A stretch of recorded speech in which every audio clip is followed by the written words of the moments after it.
Step by step of how to make direct-to-film or DTF transfers. DTF printing is a revolutionary way to print on a variety of fabrics with vivid colors and clear details. DTF prints are durable and long-lasting without fading or cracking.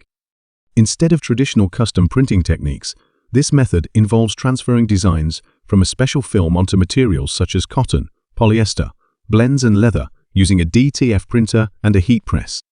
So let's show you how to make DTF prints. Start by using a graphics design software such as Canva or Silhouette Studio.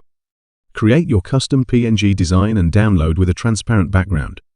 Next, print out your design onto the PET film using DTF inks and DTF printer. While the ink is still wet, place your design face down, white side up, into a tray and cover with DTF powder. We recommend using a seesaw motion to cover the design completely. Lastly, you need to cure your image with either a heater or a heat press. Most DTF powders cure at 325 degrees for about 2 minutes by hovering your heat press. Or you can use a DTF heater. Your DTF transfer is now ready to be pressed onto your favorite BulkApparel garments or accessories.